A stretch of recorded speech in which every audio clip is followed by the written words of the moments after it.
Bienvenidos al curso Teoría del Cambio, fácil de entender, impartido por el doctor Roberto Carballo, maestro en Filosofía por las Universidades de Salamanca y Valladolid, especialista en consultor en sustentabilidad, responsabilidad social, innovación financiera, capacitador en temas dirigidos a la medición de impacto, programas e intervención comunitaria, detonación económica de zonas rurales y desarrollo de instrumentos para la procuración de recursos y posicionamiento institucional. Bienvenido, doctor. Le cedo la palabra. Muchas gracias a la Junta de Asistencia Privada. Ya tenía pues bastante que no los veía, así que la verdad siempre es un gusto estar de nueva cuenta con ustedes y bueno, apoyar en todo lo que sea posible para pues democratizar el conocimiento en relación con la teoría de cambio. Hoy vamos a trabajar precisamente en una forma diferente de entender teoría de cambio. Normalmente teoría de cambio, no sé si alguien de ustedes ha asistido a nuestros talleres de teoría de cambio, precisamente en la HAP, pues tratamos de que que se lleven más bien las herramientas diferentes, vamos tratando de modelarlas para que ustedes las puedan adoptar. Sin embargo, como el curso de hoy es de 2 horas, creemos que es más importante hablar de lo que llamamos la carnita, o sea, entender bien para qué sirve la teoría de cambio, y entendiendo bien para qué sirve, van a ver que todo lo demás es muy fácil. No importa si quieren expresar la teoría de cambio con un tipo árbol, o con un diagrama tipo árbol, o con un diagrama de vectores, es más, hasta con un diagrama de Gantt. Hay muchas formas, con unos dibujitos, con unos cómics, con un párrafo. Hay muchas formas de expresar una teoría de cambio, pero precisamente para expresarla es necesario pues entender qué es lo que está detrás de aquella teoría de cambio. Como les comentó Ruth, precisamente, bueno, nosotros hemos trabajado mucho con instrumentos de medición de impacto. Tenemos una cátedra de medición de impacto y una de ellas, uno de los puntos principales es uno de los primeros puntos en la teoría de cambio. De hecho, es una teoría de cambio, un marco lógico. Muchos de ustedes se van a estar preguntando, ya tengo mi marco lógico, ¿para qué necesito una teoría de cambio? O lo mismo se estarían preguntando, ya tengo mi teoría de cambio, ya con esto ya no necesito una teoría un marco lógico. La realidad de todo esto, del tema del fortalecimiento institucional y sobre todo la procuración de fondos, es que muchas veces se necesitan los dos. Se necesita tener una buena teoría de cambio, se necesita tener un buen marco lógico con sus árboles de problemas y su matriz, pero aquí viene lo interesante. Si ustedes ya tienen un marco lógico bien hecho, no significa bien hecho 200 páginas, sino bien hecho, que realmente exprese lo que está llevando a cabo su organización, realmente haya profundizado en los problemas, en la definición de objetivos, y que los tengan muy claros, que sepan muy bien cuál es la relación entre los problemas de fondo, los problemas centrales o aquellos problemas coyunturales. Si saben bien eso, es muy fácil que hagan el traslado a la teoría de cambio. Es casi van a ver que es un cambio de subtítulos y con eso van a tener ya una teoría de cambio. Quienes no tengan un marco lógico y no tengan una teoría de cambio, la idea es que ustedes puedan comprender cómo fácilmente hacerla. Vamos a proponer 3 puntos de vista diferentes. Hemos visto a lo largo de todos estos talleres que hemos dado que mucha gente entiende los instrumentos de manera diferente, que significa que hay gente que se siente cómodo con una forma de instrumento, hay otra gente que se siente cómoda con otro instrumento, y en realidad lo importante de teoría de cambio es que ustedes no es cómo lo expresen, es como lo expresen evidentemente, pero lo más importante es que ustedes dejen muy claro en la forma que quieran expresarlo, que dejen muy claro de qué se trata su organización, de qué se trata su modelo de atención o su modelo de intervención, qué es lo que hace, qué es lo que ustedes esperan hacer más bien, qué es lo que ustedes necesitan hacer para proyectar aquello que van a suceder, que van a hacer y que va a suceder. En términos que ustedes haya hecho tesis doctorales, tesis de maestría también, bueno, tesis también de licenciatura, la teoría de cambio es lo mismo a decir casi una tesis de cambio. A ver, mi hipótesis es que si hago esto, si esto sucede de esta forma, y si intervengo aquí, esto es lo que va a suceder. Es una tesis. No sabemos a ciencia cierta, pero hemos entendido todos los diferentes elementos e instrumentos para saber que si hacemos eso, es muy probable, altamente probable, que suceda lo que estamos esperando que suceda. Les voy a pedir de favor, si me pueden, así como lo hizo Guillermo Romero y Susana Holguín y Marta Claudia Martínez, si me pueden escribir de qué IAP nos escuchan. Por ejemplo, estoy viendo que nos escuchan desde Paco IAP, nos escuchan desde Fondo Unido y desde la Escuela Hogar Perpetuo Socorro. Si nos escriben, ¿por qué? Porque con esto podemos ir focalizando de una manera, o puedo ir tomando ejemplos de otros casos que hemos atendido precisamente con modelos de atención que atienden los mismos problemas. Entonces, precisamente les pido esta información. Excelente. Bueno, entonces comenzamos. Repito, la idea es, evidentemente, es importante saber cómo vamos a hacer la teoría de cambio, evidentemente. Yo creo que estas 2 horas nos vamos a centrar en, al final, cómo la vamos a hacer. El principio es cómo lo vamos a entender. Y para eso vamos a utilizar una de las grandes dudas, o más bien de las grandes dudas existenciales, que aunque no lo crean, no está tan resuelta por las ciencias exactas, ni las ciencias sociales, ni las ciencias exactas, matemáticas, físicas. Y es el tema de lo que llamamos la causalidad. ¿Y qué significa la causalidad?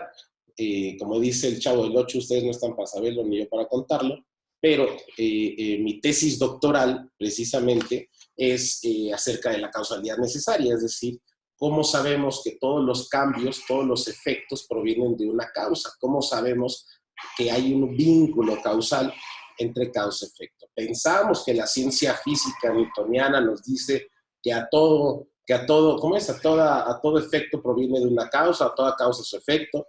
En realidad, también en las ciencias duras, en física y sobre todo ya cuando nos vamos a mecánica cuántica y relatividad, ya esa idea de todo va a suceder de esta forma, ya no es así. Desde el 1800 ya se sabe que esa idea de causa-efecto es un poquito teórica, y en realidad en las ciencias exactas se utiliza ya un tema, por ejemplo, de causalidad probabilística. ¿Qué significa todo esto? Que estas ideas de decir, esto va a suceder sí o sí, si yo lo hago, ni siquiera la ciencia lo puede totalmente argumentar, lo puede demostrar, pero no lo puede argumentar. Lo mismo sucede con la filosofía y lo mismo sucede con las ciencias exactas. ¿Por qué les digo esto? Porque si para ellos les es difícil argumentar una causalidad necesaria, es decir, un determinismo causal, imagínense para nosotros que estamos en las organizaciones donde todos los elementos son móviles, donde la gente, donde involucramos toma de decisiones de personas, donde involucramos aspectos sociales, donde involucramos aspectos políticos. Es todavía más difícil. Y por eso es importante entender que la causalidad no nace solamente de una idea muy sencilla donde estamos nosotros haciendo algo, esta pequeña acción, y automáticamente esto va a detonar un montón de cambios. Y lo vemos, por ejemplo, cuando estamos trabajando en IAPs, donde estamos, por ejemplo, hablando de becas y subsidios, apoyos al estudio. Bueno, nuestra medición de impacto, el sentido común nos dice que la beca, o lo correcto de medir de una beca, pues no es el término del año, no solamente es pues medir el nivel de deserción. Nos han dicho que si ese impacto tiene que ser a largo plazo, tiene que ser a gran cantidad de personas, y tiene que realmente, dicen, ser un cambio significativo. Bueno, ¿qué significa un cambio significativo? En este caso de las becas, se supone que pues es un cambio en la calidad de vida, es un cambio en la dignidad de vida, es generar empleos. Oye, pero espérate, me estás diciendo que tengo que vincular un empleo formal posible a 10 años, el empleo formal digno a 10 años, y yo ahorita estoy dando pues 1,000 pesos de beca. O sea, digo, quisiera dar más, pero no tengo más. Entonces estoy apoyando a 200 niños con 1,000 pesos de beca mensual. ¿Cómo vinculo para que de poquitas acciones vaya a medir que en 10 años esas 200 personas, o la mayoría, tengan un empleo formal digno, generen una familia, tengan calidad de vida y 1,000 cosas más que queremos atribuir a esa línea causal de hago algo y ese algo va a empezar a detonar muchas acciones, va incrementando, y la peor pregunta o el peor conflicto que se van a encontrar no solamente es demostrar que una cosa hace muchas cosas, sino que esa cosa determinísticamente, lo que genera es ese empleo. Y olvidarnos de lo complejo que es precisamente demostrar que una persona 10 años después, en este caso, tuvo un empleo. Imagínense un caso muy trágico. Imagínense que ustedes llevan 10 años midiendo y logrando rastrear que con su beca anual o mensual de 1,000 pesos por un año a jóvenes estudiantes, han logrado demostrar que ahora en el año 9 van a tener un empleo formal. ¿Por qué? Porque también ya lo rastrean o lo logran identificar con empleo, con oportunidades de trabajo, etc. Y en eso llega el COVID. Y entonces todo lo que ustedes habían mapeado, pues cambia, porque cambia la realidad. Esto es lo que sucede cuando anticipamos que hay una línea causal, causa-efecto simple.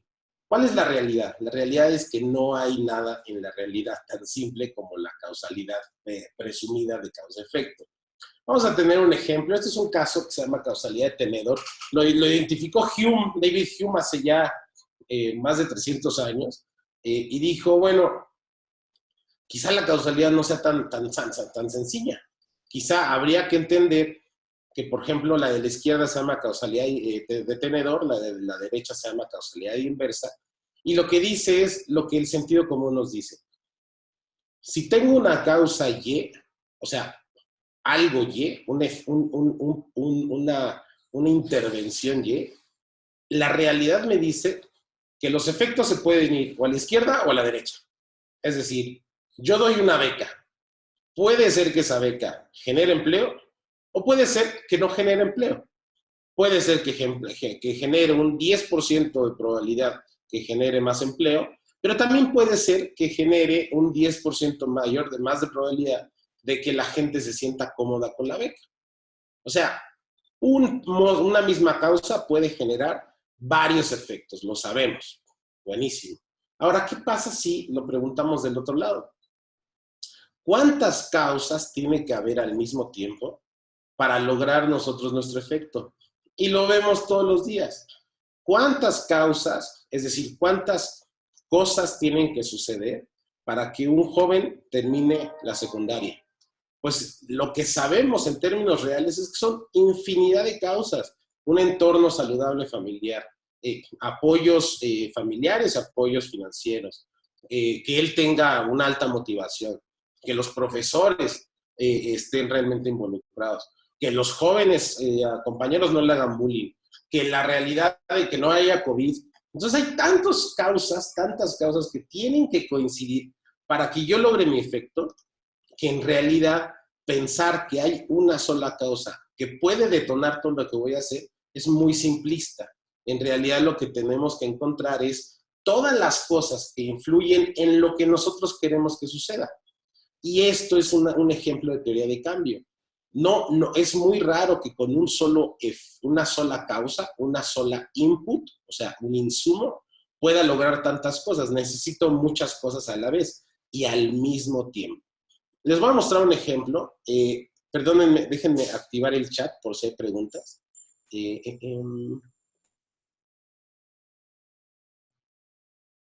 No lo estoy viendo. Discúlpeme.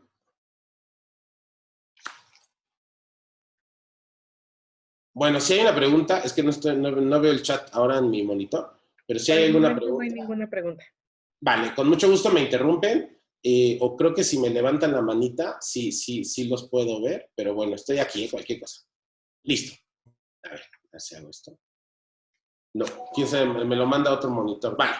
Este es un ejemplo en donde es estas ideas que nosotros pensamos que tenemos tan seguras, de saber, peor cuando hablamos es que son causas estructurales y esas son causas coyunturales, o hablamos, estas son causas sistémicas, es que realmente estoy atendiendo las causas, no los síntomas. O sea, está bien, maestro, pero primero déjame entender tu lógica, déjame entender la lógica en tu cabeza para saber ¿a qué te refieres con causa? ¿A qué te refieres con efecto?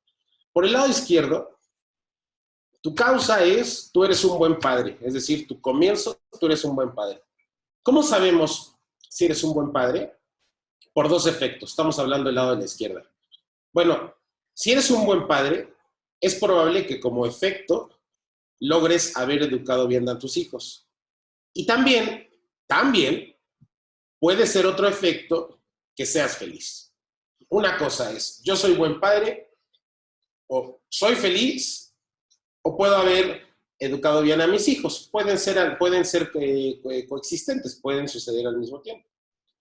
Pero esto es causa, yo soy buen padre. Ahora, ¿qué pasa si los mismos términos los volteamos y decimos, bueno, en realidad déjame argumentarlo de forma en donde tengamos una causalidad de tenedor inverso?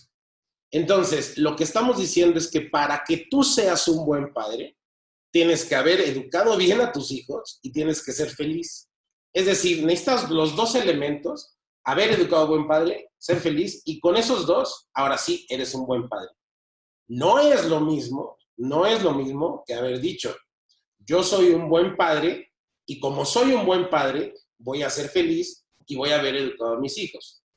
No es lo mismo. Cuando hablamos, normalmente, como dicen vulgarmente, se nos cuatrapean las causas y los efectos, sobre todo cuando estamos hablando de los llamados problemas sistémicos. La violencia de género. Es que, ¿cuál es la causa? No, pues es el machismo. Y otro va a decir, no, es la pobreza. Y otro va a decir, no, son las pobres, las paupérrimas oportunidades laborales que hay. Y otro es, no, la mala educación. Y otro es, no, la falta de valores. Y otro es el sistema legal. Bueno, ok, ¿cuál va primero? O sea, ¿cuál es tu causa? ¿Cuál es tu efecto? Y como no lo estructuramos de una forma muy sencilla, como por ejemplo lo que ven enfrente, no, la otra persona, la persona a la que le estamos contando lo que hacemos, no nos va a entender, o si es que nos entiende, él va a decir, mira, coincido con esto, pero yo creo que le falta este otro elemento. Yo creo que no estás viendo toda la gran pantalla. Yo creo que primero va este otro elemento. Tu modelito está bien, pero yo tengo otras impresiones. Y si no logramos compartir de una forma clara, no solamente nuestra forma de pensar, pero de cómo nosotros estamos estructurando nuestro juego, es decir, nuestras reglas de juego, nuestro marco conceptual, o si quieren llamar marco teórico, de nuestro modelo de intervención, es decir, qué va primero, si solventamos qué causa vamos a esperar, qué efecto, entonces no dejamos claro, y si no dejamos claro, no nos van a entender, y si no nos van a entender, nos van a decir, sí, tu modelo está bien, pero yo haría esta otra cosa. Otro tipo de causalidad que olvidamos, esta se llama causalidad de agujeta. Y es algo muy sencillo. Imagínense una agujeta, donde podemos ver que hay una causa, va a detonar un efecto. Y ese efecto se convierte en una causa. Y esta causa va a detonar otro efecto. Y este efecto se convierte en una causa y va a detonar otro efecto. Fantástico. Hasta ahí pueden decir que es una causalidad lineal, simplemente pues, que está en forma de tornado, pero es lineal, causa, efecto, efecto, o sea, el efecto se convierte en causa, efecto, etcétera, y así nos vamos. Pero yo les puedo decir que para lograr el efecto máximo, al mismo tiempo, no solamente se necesitan muchas causas coexistir, o sea, tienen que entrar al mismo tiempo, sino además, tienen que haber estas causas, estos efectos, para que cuando ustedes jalen de la agujeta, todas estas causas se enreden. Y en el momento de enredarse, es decir, de apretarse, es cuando logramos una causa, un efecto. Es decir, no solamente es ir uniendo uno a uno, sino qué pasaría si al unirlos todos, y además les damos un apretón, resulta que es cuando realmente logramos lo que estamos esperando. Sin ese apretón, no lo hubiéramos logrado. Pero no solamente, sin esa unión, tampoco lo hubiéramos logrado.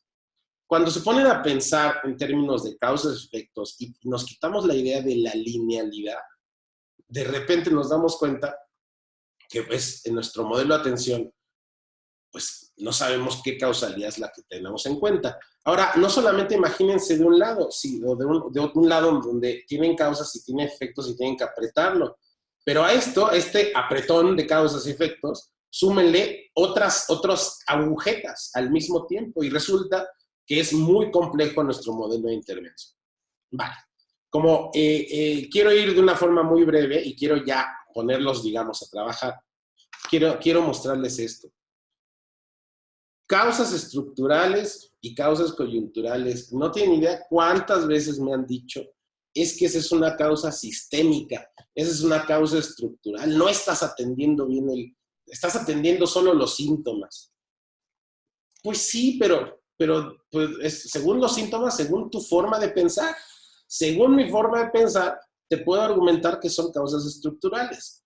O te puedo argumentar que son causas coyunturales. Coyunturales no me gusta el término porque significa que es una coyuntura, pero en realidad es que están presentes, como vimos en causalidad.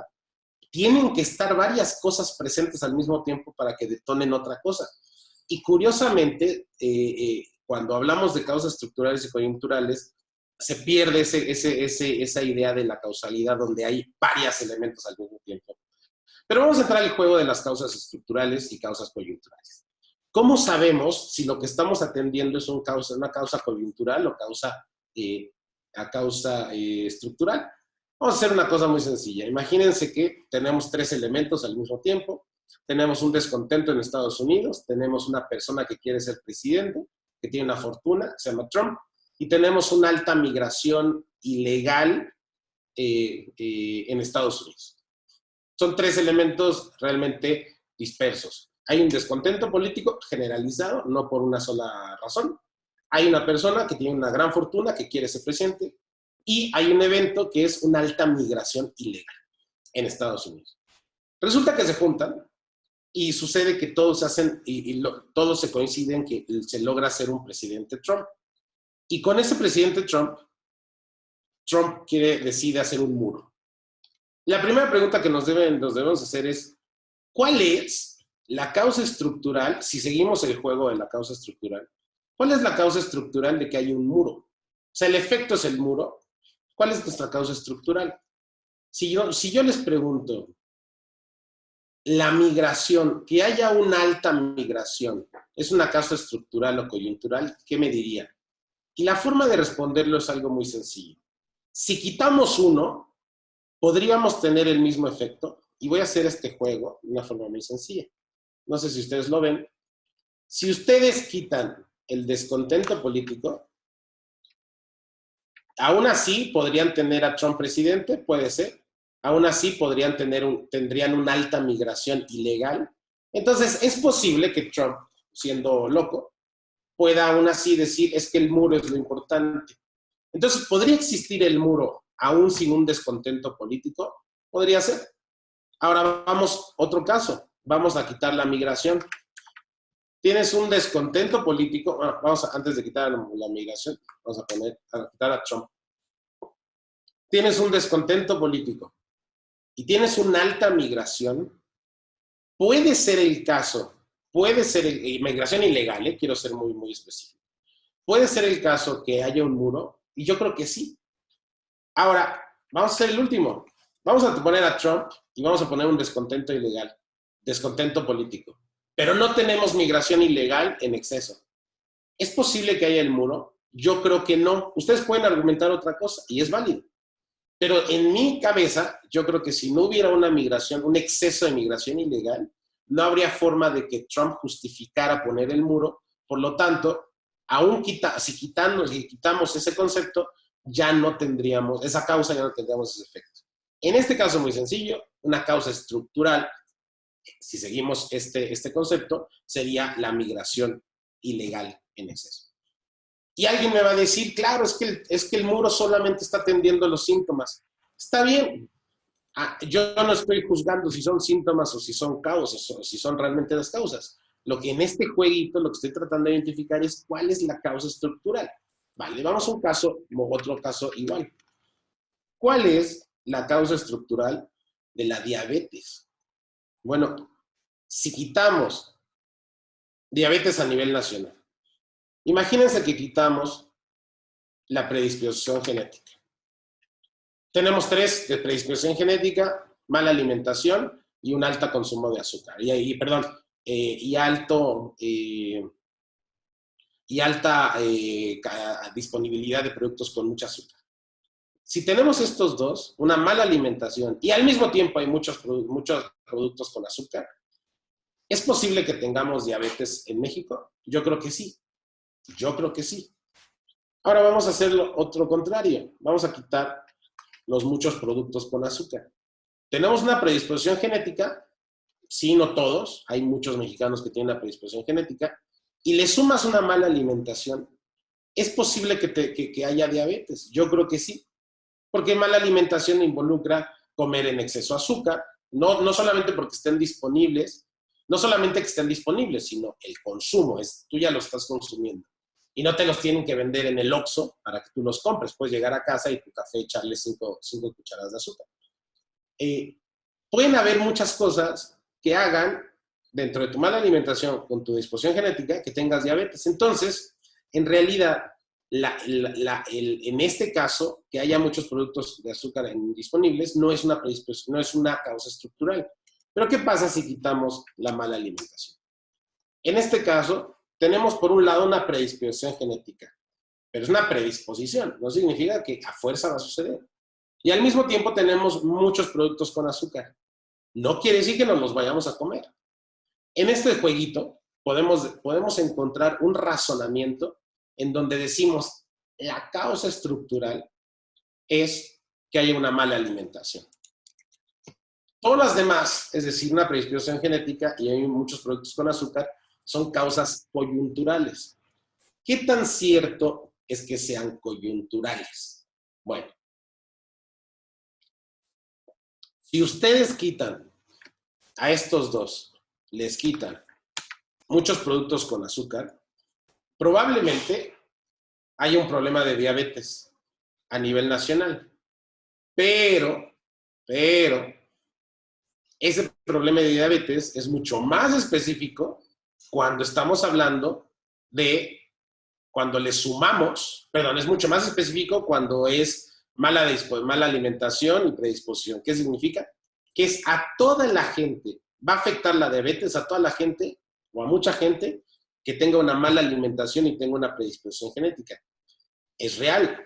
Pero ¿qué pasaría si le ponemos además, le mezclamos al cóctel un montón de productos con azúcar?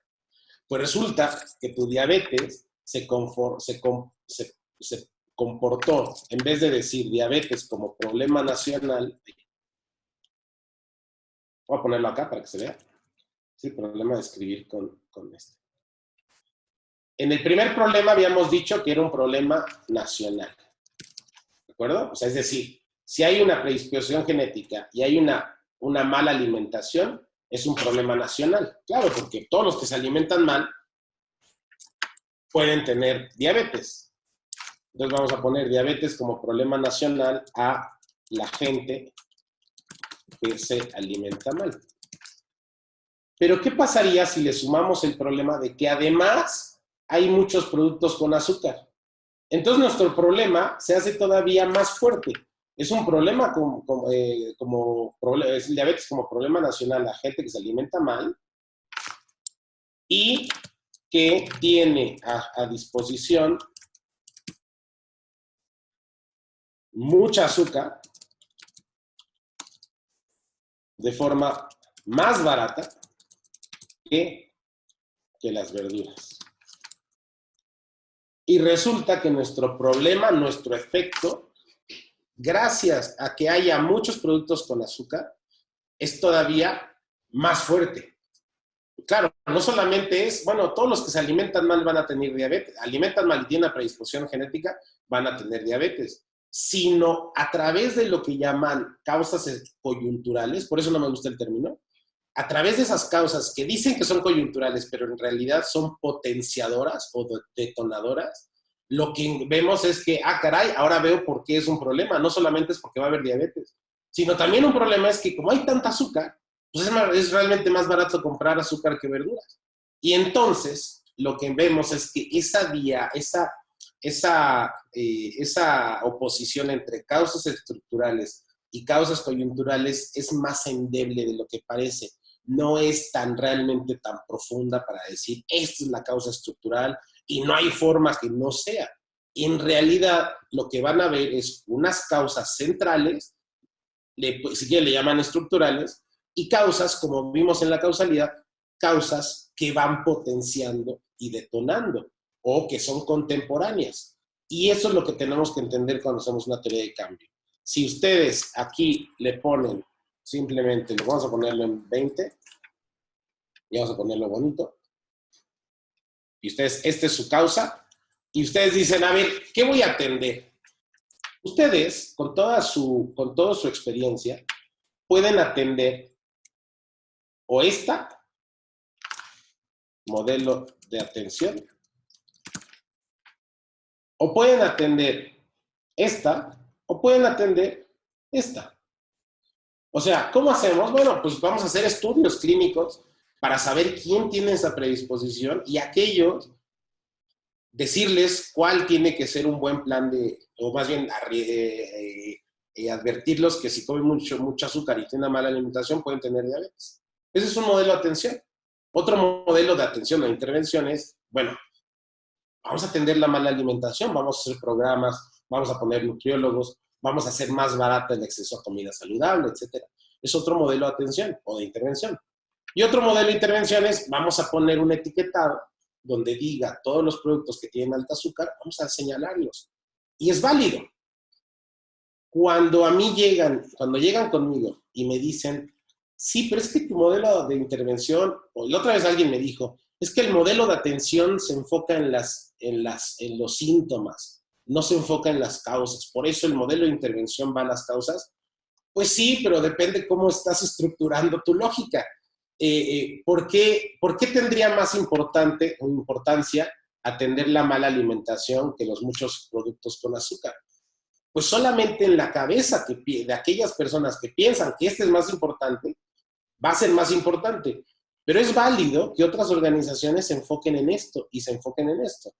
Claro, porque están todas trabajando hacia la teoría de cambio, que es reducir la diabetes, con sus causas estructurales o coyunturales, como le quieran llamar.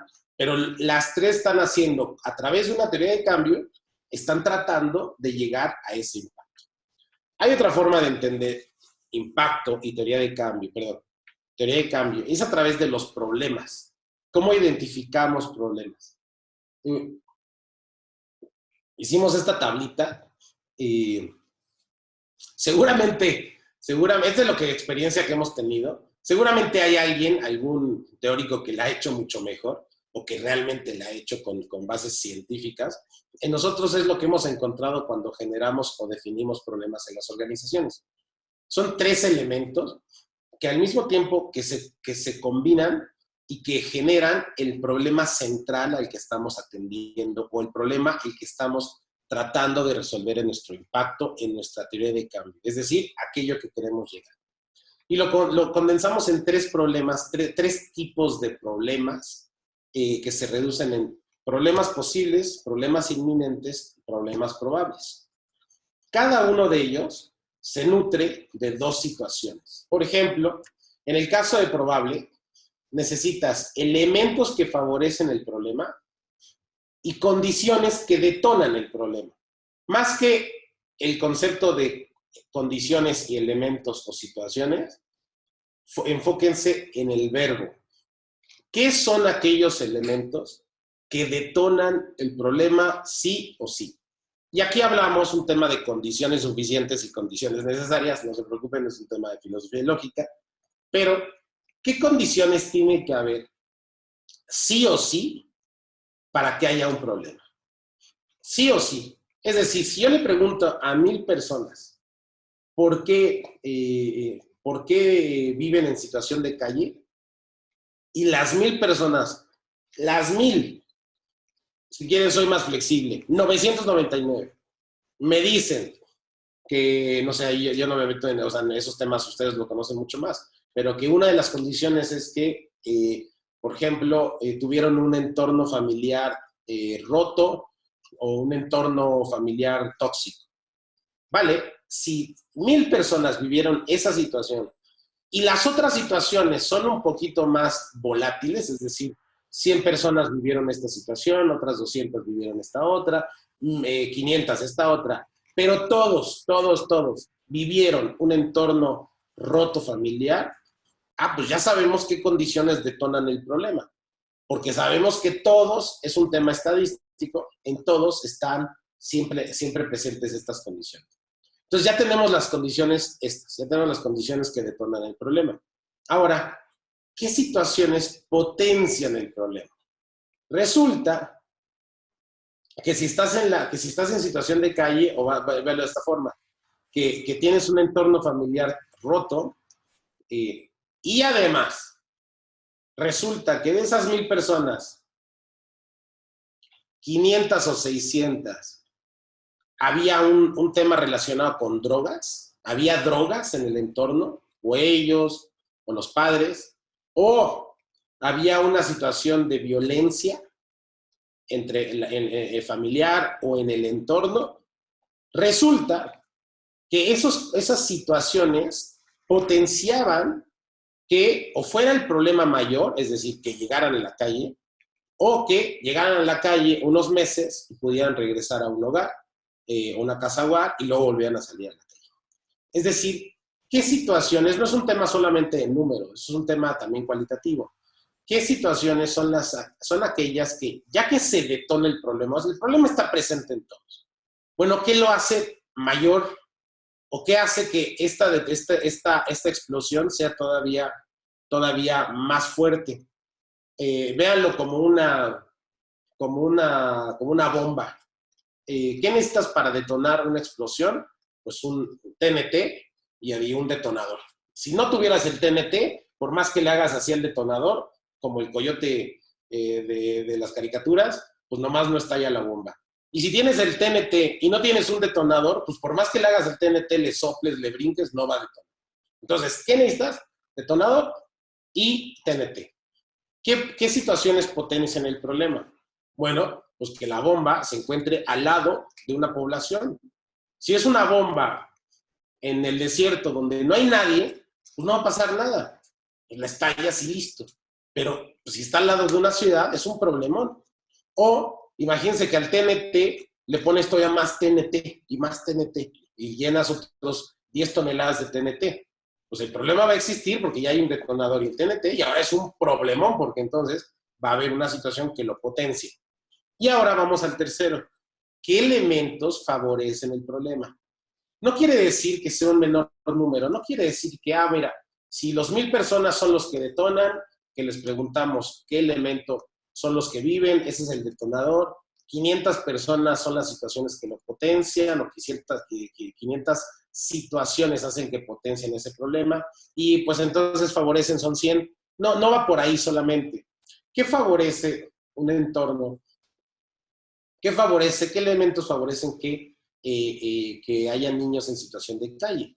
Bueno, pues los que ustedes saben, que el gobierno no está generando suficientes ayudas para ese grupo vulnerable, en situación de vulnerabilidad, o que no se haya trabajado con salud familiar desde un comienzo. Y ahí empezamos a meter el rollo de, es que si hubiéramos trabajado con inteligencia emocional, todos no habríamos llegado aquí. Es que si tuviéramos políticas públicas destinadas, no habríamos llegado aquí. Bueno, estoy de acuerdo. Todas esas cosas facilitan que haya ciertos problemas. Y entonces tenemos lo que llamamos la tormenta perfecta. Si tienes elementos que favorecen el problema y tienen las condiciones que lo detonan, es muy probable que suceda el problema. Es decir, el efecto. Si tienen situaciones, si estoy en el azul, si tienen situaciones que potencian el problema y elementos que favorecen el problema, es posible. O sea, no necesariamente va a suceder, pero es posible que suceda. Y lo mismo sucede con estos dos. Si tienes elementos que lo detonan y tienen situaciones que lo potencian, es inminente el problema. Cuando se cruzan lo posible, lo inminente y lo probable, es cuando tenemos, ahora sí que, el problema mayor el que estamos atendiendo, y por lo tanto, en teoría de cambio, nuestro impacto, es decir, hacia dónde vamos. Todas estas formas de entender cómo entendemos nuestra estructura, nuestro modelo de intervención, ayuda a estructurar precisamente que quizá aquel impacto que nosotros estamos tratando de resolver no sea el problema. El impacto es lo contrario al problema que estamos resolviendo. Es decir, ¿qué impacto te gustaría tener en el futuro? Pues que todo, que no sé, que las 100 hectáreas que están enfrente de mí estén reforestadas. Bueno, ¿cuál es el problema que tengo? Bueno, pues que tengo 100 hectáreas enfrente de mí que están pelonas, ¿no? Que están erosionadas. Entonces, siempre van de la mano el impacto con el problema. ¿Cuál es el problema entonces cuando nuestra misión no coincide con nuestro impacto? Cuando nuestra misión no coincide con el problema que estamos resolviendo. Y aquí es donde yo me encuentro la mayor cantidad de problemas. Es que nuestra misión es desarrollo de capacidades integrales. Bueno, ok, entonces me estás diciendo que enfrente de ti no hay desarrollo de capacidades integrales. No, o sea, sí hay, pero no hay las que yo digo que son importantes para la calidad de vida. No hay, no sé, algunas. Bueno, entonces me estás diciendo que no, o sea, vamos definiendo el problema de una forma más específica. Pero cuando hacemos misiones cortitas o misiones muy grandilocuentes, lo que hacemos es no dejamos claro qué problema estamos resolviendo. Si no hay una sintonía entre nuestra misión y nuestro impacto o el problema que estamos resolviendo, lo que nos encontramos es que nuestra teoría de cambio no va a tener todo el sentido del mundo cuando nos enfocamos cuando metemos en nuestros programas y nuestros insumos. Vamos a la tercera forma de entender teoría de cambio y ya con eso entramos a lo práctico. Vale. Una teoría de cambio, hay otra forma de entenderla, es que está el pasado y está el futuro. Si nosotros no hacemos nada, si no intervenimos, es probable que el pasado sea igual al futuro. Fantástico. Ahora, ¿qué pasaría si nosotros intervenimos? Bueno, si nosotros intervenimos, puede ser el caso que cambiemos el futuro. Buenísimo. Sabemos que si no intervenimos, todo va a ser igual. Pero también sabemos que si no intervenimos, puede ser peor. Lo que olvidamos es que si intervenimos, podría ser algo muy diferente a lo que nosotros estamos pensando. Es decir, nosotros pensamos que iba a salir un roble de nuestra semillita, nuestra intervención. Y resulta que hacemos la intervención y sale un pino. Y decimos, caray, nuestro modelo de intervención pues no era lo que nosotros estábamos pensando. Cuando hablamos de un pasado, hablamos de una intervención, hablamos de un futuro, no solamente es importante entender nuestra intervención, sino también entender que existe una intervención natural, social. O sea, si nosotros no estuviéramos regando esas semillas para que se conviertan en roble, también podría ser el caso que la naturaleza lo haga. La naturaleza llegue con la lluvia y genere otro tipo de impacto. ¿Cómo entonces medimos nuestro impacto? Es decir, el impacto se mide, ¿qué es aquello que detona? Solamente si, gracias sí, tu intervención no hubiera, sí, solo sí, gracias a tu intervención. Y en caso de que tu intervención hubiera tenido un resultado idéntico a la no intervención, entonces no puedes medir tu impacto. ¿Qué sucedería entonces si anticipamos que pues, la naturaleza, la sociedad, los seres humanos, también generan sus propias teorías de cambio? Una teoría de cambio que todos vivimos es la que nuestros papás nos dijeron cuando nosotros le decíamos, papá, ya no quiero estudiar. Ya no quiero, yo no sé si quiero ir a la universidad. Y tu papá te decía, ¿y por qué no? Es que lo mío no es estudiar. ¿Y qué te decía el papá? Mira, bueno, había muchos casos de papás, pero un papá posible decía, estudia, porque si estudias más, vas a tener más oportunidades en el futuro. Resulta que era una teoría de cambio. O sea, era una tesis. Con más estudios es probable que tengas mejores oportunidades laborales. No es necesariamente cierto, porque resulta que hay gente sin estudios y tiene mejores oportunidades laborales que con gente con todos los estudios del mundo. Entonces, ¿en dónde está mal el vínculo? ¿En dónde se quebró la causalidad? Váyanse de esta forma. Ahora, cuando lo queremos medir es todavía más complicado. No solamente se trata de la vida sin mí y la vida conmigo como organización, sino también que los comienzos no todos son iguales. No es lo mismo comenzar con las hojitas todas perfectas a que nosotros comenzamos con un grupo ya funcionando y en cambio lo estamos contrastando con situaciones donde, bueno, pues están arrancando de otras maneras. Esto lo pueden ver, por ejemplo, en el tema de las becas dadas a gente a gente que tiene más de 8 de calificación, y ustedes quieren demostrar que la beca les mejora, por ejemplo, no sé, sus probabilidades de éxito en la vida en términos laborales a través de la beca. Pero lo que no están entendiendo es que la beca, si se le están dando a la gente que tiene más de 8, es probable que la gente que tiene más de 8 ya iba a ser acreedor a beca y además ya iba a ser acreedor a tener mejores oportunidades laborales. ¿Por qué? Porque pues tienen mayor dedicación, etcétera.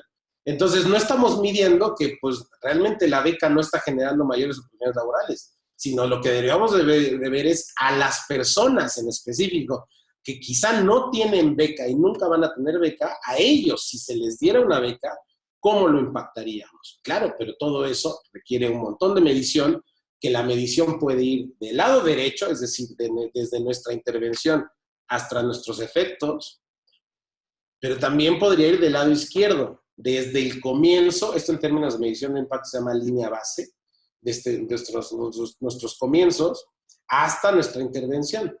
Lo importante de todo esto es que una teoría de cambio a ustedes les va a servir para una medición de impacto. ¿Qué significa? Que una medición de impacto medimos 3 cosas. Tu línea base, cómo comenzaste, tu impacto, qué es lo que generaste, y tu análisis contrafáctico. ¿Qué hubiera pasado si tú no hubieras estado, si tú no habrías estado? Son 3 mediciones. La teoría de cambio va justo a la mitad para vincular tu línea base con en este caso, lo que llamamos medición A y medición B. Ustedes parten, para una metodología de impacto, de medición de impacto, parten con una teoría de cambio o bien con un marco lógico. Y aquí viene la pregunta, entonces, ¿cuál es el bueno? ¿El marco lógico o la teoría de cambio? La diferencia es un tema de términos, de terminología. Y el impacto, si lo queremos ver como el cambio en un agente o una situación resultante de una actividad, lo mismo nos dice un árbol de problemas. Un árbol de problemas nos dice, mira, un árbol de soluciones, nos dice, este es el propósito al que quieres llegar, estos son los fines y estos son los efectos, perdón, son los fines, estos son los componentes, son las actividades. Entonces, me estás diciendo que para llegar al propósito tienes que hacer todo esto, ¿y para qué cumples el propósito? Para estos fines. En realidad, la diferencia entre teoría de cambio y marco lógico no es un tema de fondo en el sentido son totalmente diferentes, es un tema de cómo se vinculan los elementos entre cada una de las herramientas. ¿Qué significa? Que marco lógico es un instrumento de análisis tempocausal y teoría del cambio le vale un comino la temporalidad. Entonces, es importante ver que cuando hablamos de impacto y hablamos en específico impacto en teoría de cambio, no nos importa la temporalidad. ¿Qué significa? Que no importa si es en 2 años, en 10 años, en 30 años, en un día. No estamos analizando corto, mediano plazo. Estamos analizando impacto. O sea, lo que sucedió. Oye, mi impacto es un día. Fantástico, dame tu teoría de cambio que demuestre que es un día. Sí, excelente, eso es tu impacto. Y alguien puede decir, no, es que el impacto tiene que ser a largo plazo y tiene que ser, o cuando dicen a largo plazo, lo que están diciendo están confundiendo terminología. Impacto a largo plazo es un concepto directamente de marco lógico. Marco lógico sí, marco lógico mide corto plazo, mediano plazo y largo plazo. Teoría de cambio no. Teoría de cambio mide análisis causal, es decir, vinculación causa-efecto. ¿Cómo llegas a ese efecto, a ese impacto?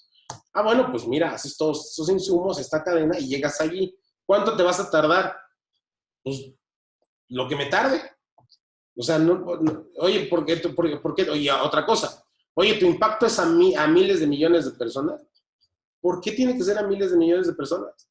¿Cuál es el impacto de que ustedes le hayan dicho a su hijo, termina la secundaria? Oye, es un impacto gigante, porque el impacto para esa persona, ese niño, ese joven, pues es muy grande. Terminó la secundaria, se le abren un montón de cosas. No tiene que ser un impacto a miles de personas. Son parte de los mitos que se viven en teoría de cambio. Yo les invito a que se los quiten.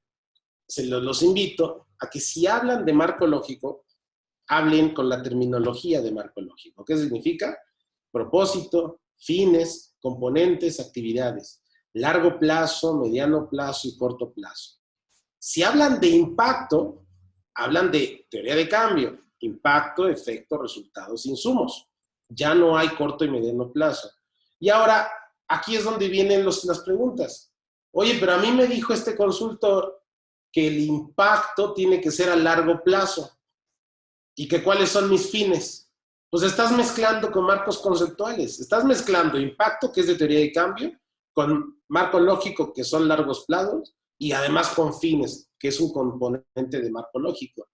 No pasa nada si se mezclan. Hay un problema si pensamos que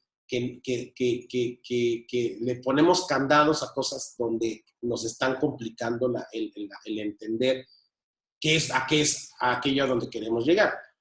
Otra vez, si para ustedes es más fácil hablar de impacto a largo plazo, es posible. ¿Cuál es el problema? Que entonces les va a costar mucho trabajo armar su teoría de cambio, porque entonces están pensando largo plazo, largo plazo, largo plazo. Y entonces, ¿en dónde entra? ¿Lo hago a un año, lo hago un día, lo hago 3 años? No, porque es a largo plazo. Entonces tengo que hacer toda la organización. Entonces se van a meter en muchos problemas. Lo mismo sucede con fines y con propósito y con largo plazo, con impacto en marco lógico. Marco lógico habla de propósito, fines y componentes, no está hablando de impacto. Entonces, si ustedes tienen estos dos elementos, donde ustedes construyen sus instrumentos, sus herramientas, de una forma, digamos, siguiendo, no sus reglas, pero sus formas de arreglarse cada uno de sus componentes, en ese momento, cuando tengan los dos van a decir, ah, mira, coinciden, y entonces ahora sí ya pueden empezar a mezclar o echar la mezcla que quieran, ah, mira, mi impacto en mediano plazo, etc. Imagínense que ustedes tienen 100 pesos y 100 pesos les consigue 100 brócolis y con 100 brócolis ustedes piensan, su tesis de cambio es que van a tener 100 niños felices. Y resulta que se encontraron, esto es una causalidad lineal, y resulta que se encontraron con una causalidad de tenedor, no invertido, sino de tenedor. ¿Qué significa? Que tienen una causa, pero tienen dos posibles resultados. Un niño feliz, que es el vegano del grupo, y que yo soy vegano, por cierto, y 99 niños tristes que no les gustan los vegetales. Entonces tienes una causa y tienes dos efectos diametralmente opuestos, ¿no? Entonces llega una empresa con responsabilidad social y les dice, yo les hago una oferta de una Whopper doble con queso, normalmente cuesta 80 pesos, te la vendo en 50, porque es nuestro programa de responsabilidad social, y entonces por tus 100 pesos le damos de comer a 2 niños. Perfecto, tenemos 2 niños contentos, porque les gustan las hamburguesas, pero 98 niños tristes, porque no les gusta, porque no comieron, ya ni siquiera porque no les gustan las hamburguesas, porque no alcanzó para que dieran a comer. Bueno, ¿dónde está el problema? El problema es el modelo de intervención, el problema es en que no hubo suficientes recursos, que es lo que pensamos normalmente, o el problema es entender que nuestros resultados dependen o deberían depender de cómo estamos estructurando nuestra historia. ¿Qué pasaría si en este caso yo llego a medir y yo quiero medir felicidad? En este caso tengo 2 niños felices, en el otro caso tengo un niño feliz. Si yo solamente mido felicidad, lo que me voy a encontrar es que en contrasentido lógico, pues es mejor darle hamburguesas, aunque no coman 98 niños, comprar 2 hamburguesas que comprar brócolis. Pero el sentido común nos dice, no, es mejor que todos coman. Sí, pero tus resultados no lo estás contando la historia completa. Y si solamente nos basamos en resultados, pues entonces va a haber un problema cuando logremos compartir nuestro impacto. Ahora sí, vamos a hacer teoría de cambio muy sencilla. La teoría de cambio es como una prognosis. ¿Qué va a suceder en caso de que yo haga algo y qué va a suceder en caso de que yo no haga algo? Vale. Imagínense que yo tengo un dolor de cabeza y resulta que si yo no hago nada, en caso de no hacer nada, puedo morir de deshidratación, de fiebre, etc. Tengo una causa, tengo un efecto. Dolor de cabeza, no hago nada, muero. Y alguien me dice, un doctor me dice, ¿por qué no te tomas un ibuprofeno? Ah, mira, fantástico, entonces tengo causa, tengo tu modelo de intervención y tenemos un efecto modificado. Ahora eres feliz. Sin embargo, ese efecto modificado no viene directamente de la pastilla. Ese efecto de quitarte el dolor de cabeza y ser feliz se divide en dos.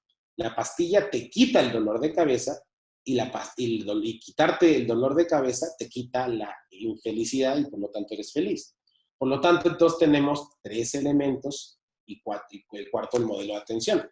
Tenemos la causa, tenemos el modelo de intervención, tenemos un primer resultado, es no dolor, y luego tenemos un efecto. Oye, pero además de, no vamos a atender solo a una persona, vamos a atender a varias. Perfecto. Tu dolor seguramente viene de una deficiencia de salud en el entorno. Esa causa, a través de esa causa y varios otros elementos, si atendemos esas causas con un insumo, en este caso con una intervención, quitamos el dolor, generamos felicidad, y si todos son felices, además vamos a tener mayor salud del entorno. Es una teoría de cambio absolutamente sencilla, absolutamente trivial, pero es completita. O sea, insumos, resultados, efectos e impacto. Una teoría de cambio se compone de 4 elementos, sí o sí. Insumos, resultados, efectos e impacto. Efectos y resultados, resultados y efectos se traducen del inglés como output y outcome. En inglés, el insumo es el input, es decir, eso que va adentro, eso que tú metes. Los ingredientes de una pizza en un horno. El output es aquello que sale del horno. El outcome, los efectos, es aquello que se logra con eso que sale del horno. O sea, ¿qué efectos lograste? Y el impacto es qué cambios generaste gracias a tus efectos. Entonces vamos a hacer este ejemplo muy rápido de teoría de cambio, muy sencillo, donde decimos, bueno, vamos a pensar que queremos formar a la gente para que tenga mayores habilidades en el trabajo, ¿vale? ¿Con qué contamos? Tengo 100 profesores que saben hacer 100 cursos, desde todo, desde curso en Excel, ebanistas, cursos de carpintería, plomería, etc., ¿vale? Y alguien me dio $1,000,000 para ejercer, para dar los mayores cantidad de cursos que tenga, y además me volteé a la izquierda y tengo 100 personas en comunidad, es decir, 100 personas que quieren aprender. Y entonces empiezo a ejercer. Entonces tengo 100 cursos disponibles y tengo 100 personas en comunidad. Pero resulta que de esas 100 personas, de esos 100 cursos disponibles que yo tenía, a nadie le interesó Excel, a nadie le interesó curso de PowerPoint y a nadie le interesó curso de mandarín. Solo le interesaron los otros. Por lo tanto, tengo cursos tomados. 36 de los 100 disponibles son los que fueron tomados.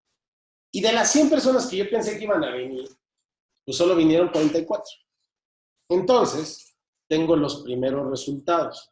Tengo 36 cursos y 44 personas. Si hacemos una división, simplemente tenemos un porcentaje, 36%, y tenemos 44%. Por lo tanto, ya tenemos los primeros efectos. No es lo mismo decir 36 cursos tomados a decir 36 sobre 100, lo que significa un 36%. 36 cursos tomados, si yo no digo nada más, solo digo 36 cursos tomados, alguien me va a preguntar, ¿y cuántos serán disponibles? ¿Cuántos había disponibles? Si yo no les digo, pues se quedan con la duda. Oye, pues eran 36 de 36 o era 36 de 1000, o era 36 de 50. Entonces, cuando hablamos de reefectos, ya estamos hablando de lo que llamamos indicadores compuestos. ¿Qué significan los indicadores compuestos? Significan el gran temor de las organizaciones de la sociedad civil cuando yo les pregunto, ¿cuál es? Dame tus indicadores de impacto. Y me dicen, atendemos a 100 beneficiarios. Y yo les digo, ¿eso es bueno o malo? No, es buenísimo. ¿Y cómo sé que es buenísimo? Porque disponibles habían 105. Entonces me estás diciendo que estás llegando casi al 96% de tus beneficiarios. Sí. ¿Y por qué no me lo dijiste como 96 o 95%? ¿Por qué me dijiste 100 en vez de darme el dato completo? Bueno, es que no sabía. O si yo les pregunto, oye, ¿cuántos cursos estás dando? 100. Y yo no sé si es bueno o malo. ¿Qué pasa si esos 100 fueron con un presupuesto de 100 pesos? Pues entonces es buenísimo, porque eres súper eficaz con el dinero, súper eficiente con el dinero. Pero si esos son 36 cursos de 1,000,000 de pesos, pues digo, oye, pues quizá no eres tan eficiente con el dinero, son cursos carísimos. Cuando hablamos de indicadores simples, son aquellos indicadores que son datos, es decir, 25 beneficiarios, 28 beneficiarios indirectos, que tampoco nos dicen nada, 100 horas de capacitación, 80 talleres, 1000 horas de terapia. No nos dice más información para que yo pueda analizarlo. En cambio, cuando hablamos de lo que llamamos indicadores compuestos, es cuando mezclamos dos indicadores simples y los combinamos. Y entonces logramos normalmente tasas o porcentajes, como lo están viendo, 36%, 44%. ¿Qué significa que sea de efectividad de información o de participación? Véanlo de esta forma. ¿Cómo calculas la deserción escolar? Muy fácil. De 100 niños que entraron al curso, 50 no terminaron.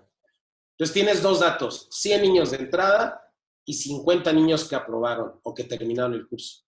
Los mezclas y tienes un concepto abstracto llamado deserción escolar. Entiendes, deserción, desertaron, ¿vale? Pero es abstracto. Necesitas dos datos para generar tu indicador de deserción escolar. Véanlo de esta forma. Y nosotros tenemos un truquito que se los comparto para saber si tu indicador es compuesto o simple. Si tú lo puedes visualizar, si los ves directamente en la cabeza, son indicadores simples y son los que no queremos. Son necesarios, pero no son nuestro impacto.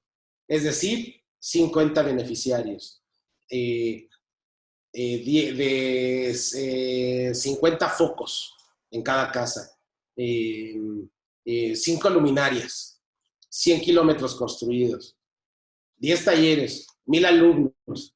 Es un dato, lo puedes visualizar. O sea, puedes imaginarte visualmente 100 personas, 100 kilómetros, 100 focos, 8 luminarias, 5 despensas. Pero, si yo les pregunto, oigan, ¿y ustedes cómo visualizan la inclusión social? ¿O cómo visualizan la cohesión social? Caray. No, pues mira, para cohesión social, para inclusión social, yo digo que yo creo que va de la... Vamos a ver con calidad de vida, que esto ya más debatible. ¿Qué es la calidad de vida? Pues yo sé que tienes calidad de vida cuando tienes acceso a salud, cuando tienes trabajo y cuando tienes educación, ¿vale? Y cuando tienes acceso a oportunidades políticas, ¿vale?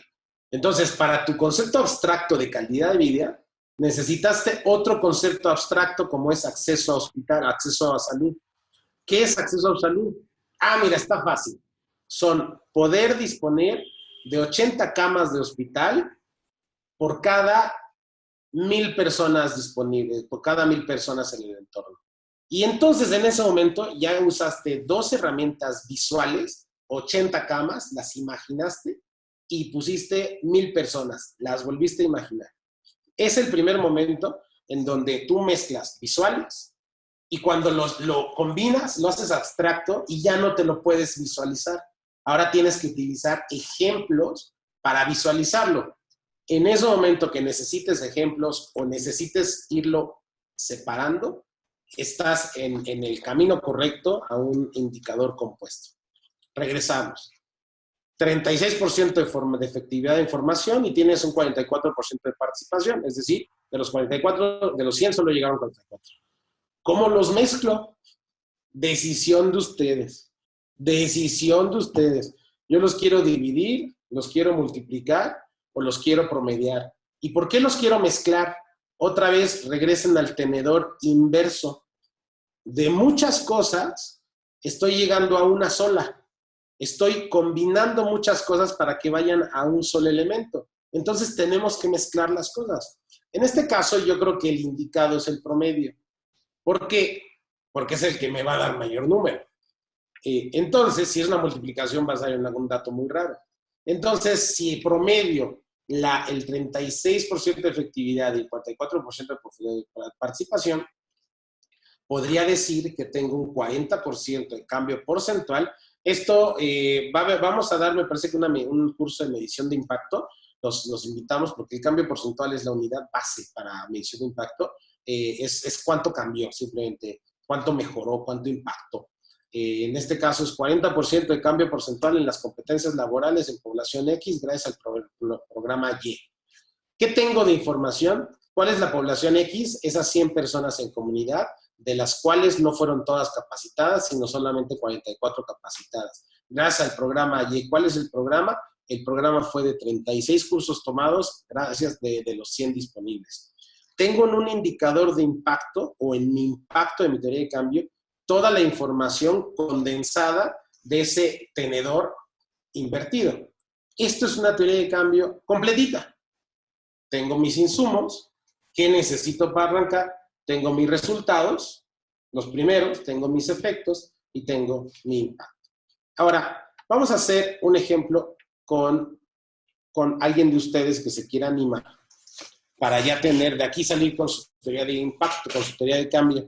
Entonces, más bien abro el foro para que alguien se anime y me diga, yo quiero hacer mi teoría de cambio y ahorita mismo lo hagamos. ¿Quién se anima? Y no se formen.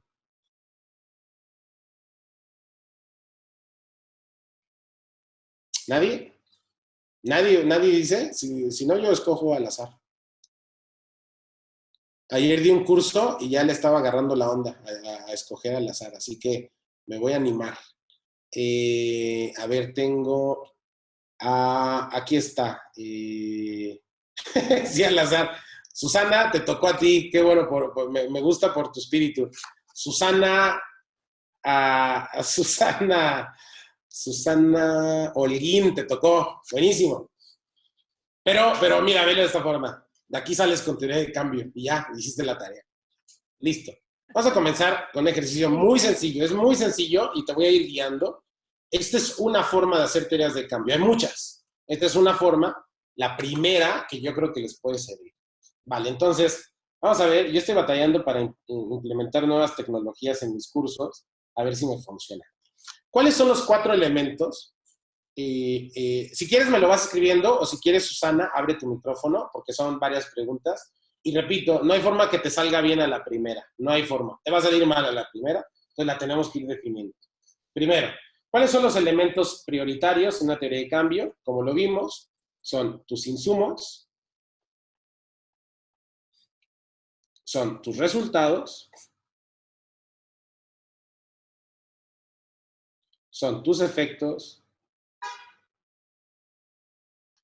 y son tu impacto, porque ya ustedes ya saben de teoría de causalidad de tenedor inverso, entonces ya saben que es uno. Buenísimo. ¿Cuál es la mejor forma de comenzar? Hay muchas. Pueden comenzar o por tus insumos, o pueden comenzar por tus resultados, o pueden comenzar por tus efectos o tus programas. Yo les doy ciertos consejos, pero ustedes pueden comenzar de varias formas. Una, vamos a hacerlo y lo vamos cambiando. Dime, por favor, Susana, ¿cuál es tu misión? Dame tu misión.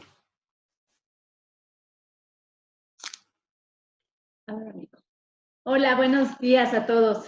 Hola, ¿qué tal? Gracias. Pues la misión de nosotros es mejorar la calidad de vida. Está muy amplio, ¿verdad? Como No, decía. está bien, está bien, está bien. Está bien, vamos. De las comunidades más vulnerables de México. De vida de las comunidades. ¿Comunidades qué? Más vulnerables de México, porque pueden ser, bueno, son todas las familias, ¿no? Que están en situación de vulnerabilidad. Perfecto. ¿Dejamos comunidades o ponemos familias? Comunidades, dejémoslo así. Muy bien. O familias, mejor familias, para que se vea más. Muy bien, muy bien. Entonces, hoy hasta ahorita me está funcionando bien el Photoshop. Vamos a ver hasta cuándo se me rompe. Entonces, de las familias. Así es. Vale. Esta es una forma de comenzar con tu misión. Vamos a hacer varias, ¿eh? Vamos a comenzar con tu misión, que es lo que todas las IAPs tienen. Vale. Sí. Ahora, primer problema. Primer problema que te vas a enfrentar, pero quiero que te enfrentes a ese problema. Dime qué programas tienes tú, o qué programas tienes como organización. Son 3 programas grandes, pero es educación. Dame un segundito, lo voy a poner en otro color, nada más para que se vea. Ah, listo. Ok. Entonces tenemos educación. Ajá. Educación, salud Ajá. y estabilidad financiera. Está bien. O generación de ingresos, que son proyectos productivos. Lo ponemos como el que tú quieras, estabilidad financiera o el otro que me dijiste. Estabilidad financiera. Estabilidad financiera. Ok. Ahora, ya dijimos que aquí pusimos, otra vez, como un preliminar, pusimos que esta es tu misión, ¿cierto? Sí. Como un preliminar, pusimos que estos son tus programas. Es una forma de armarlo, es una forma válida, ¿eh? Ahora, vamos a una cosa un poco más difícil. Tus resultados. Como dice en inglés, whatever that means, ¿qué son tus resultados? Dime los resultados. Yo sé que quizá ahorita te moví un poquito el canal con el tema de los cambios porcentuales o de los indicadores compuestos. Dime cuáles son los resultados que hoy día tienes, que me puedas contar, aunque sean datos, aunque sean, o sea, tangibles, cuantitativos, los resultados que tú sientes y tú sabes que está dando tu organización. Y si quieres, si me permites, más fácil, vamos poco a poco, vamos por tus programas. Dime los resultados del programa de educación. Repito, los que tengas a la mano, los que no tengas, si quieres, los inventamos. Sí, En educación, ¿qué resultados tienes? Bueno, ahorita recuerdo 2 resultados que tenemos, no sé, a la fecha, hemos apoyado a 15 escuelas primarias en infraestructura, ¿no? Escuelas primarias en infraestructura. Ok, ¿qué otro? Y hemos dado capacitación en estos temas de resiliencia y temas ahorita de COVID a profesores. ¿Cuántos profesores tienes el dato? No, pero deben ser como igual unos 30 ahorita. Va. Ahora, vamos a hacerlo esto más bonito. Hoy con que no se me mantenga el Photoshop, porque creo que está quedando padre. Ahora, estos son los datos que tienes de los resultados de educación. Ahora me dijiste que también tienes un programa de salud.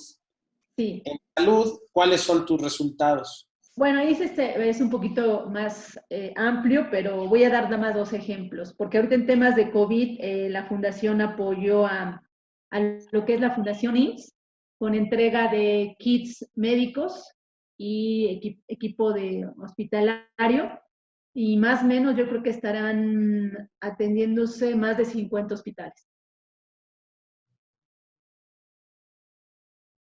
Perfecto. ¿Tienes otro o solo con ese único resultado? Bueno, Yo creo que lo dejamos en ese. Bueno, también tengo un tema de despensas que hemos apoyado ahorita con más de, yo creo que unas 2,000 despensas por familia. Algunas han sido recurrentes, o sea, cada Por mes. familia.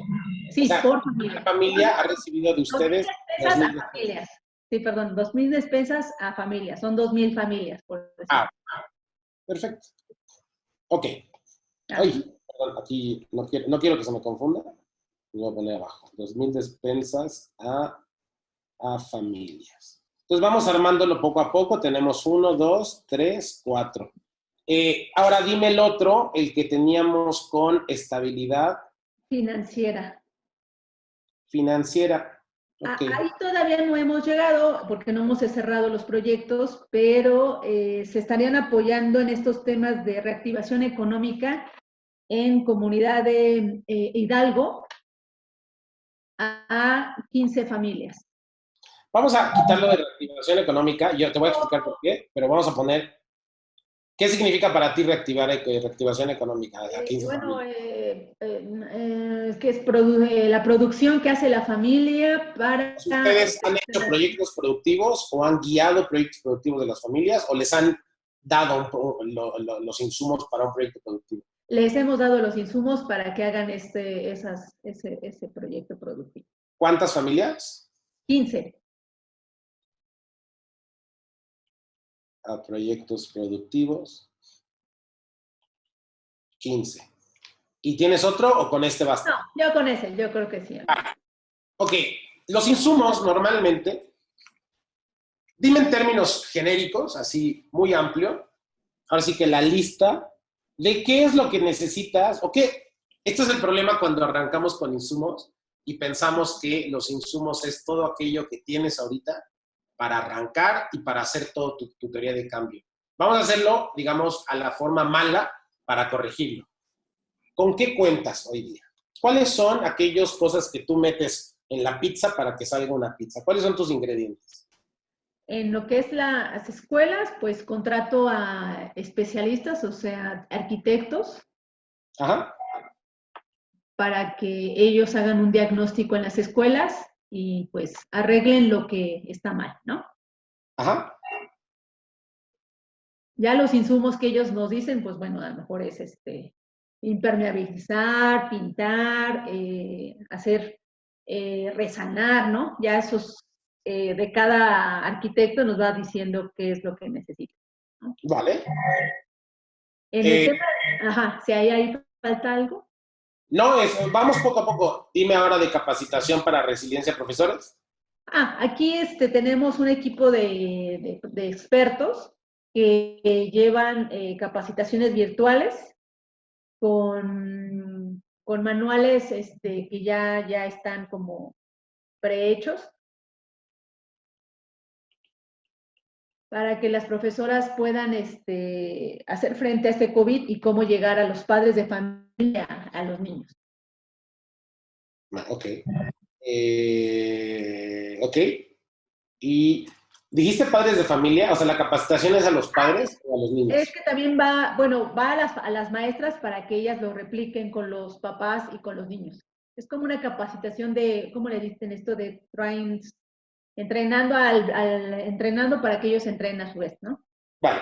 Ok, ahora, en términos de, dígame en términos muy resumidos, para lograr la entrega de los 50 hospitales de kits y 2,000 despensas, términos muy generales, necesitas un montón de insumos, evidentemente.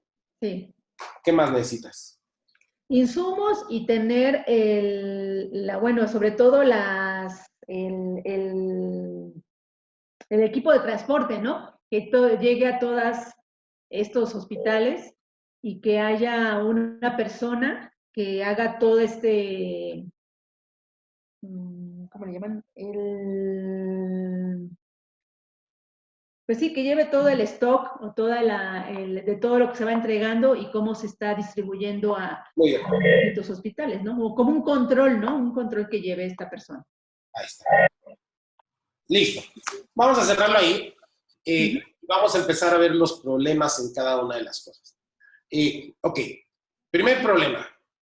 Yo sé y esto lo voy a poner en otro colorcito, me acabas de decir que, por ejemplo, el de proyectos productivos es en Hidalgo, ¿cierto?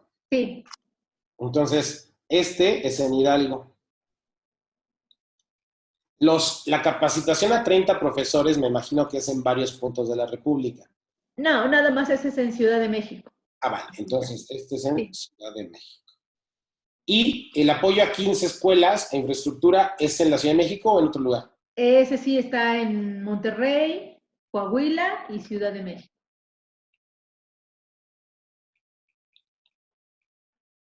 ¿Y los 50 hospitales? Ah, esos sí están en toda la República. O sea, tienes en cada uno de los estados, tienes un hospital Sí. hasta, ¿no? Aquí afortunadamente el aliado muy importante es Fundación IMSS, ¿no? Porque si yo como Fondo Unido llegara y los entregara, pues sí, estaría una locura, ¿no? Pero sí, nosotros a través de Fundación IMSS hacemos las entregas. Vale. Entonces, digamos que sí es en todo el país. ¿Y lo de las despensas? Eso también es parte, bueno, eso sí lo operamos nosotros y ese es en Ciudad de México, Monterrey y Estado de México.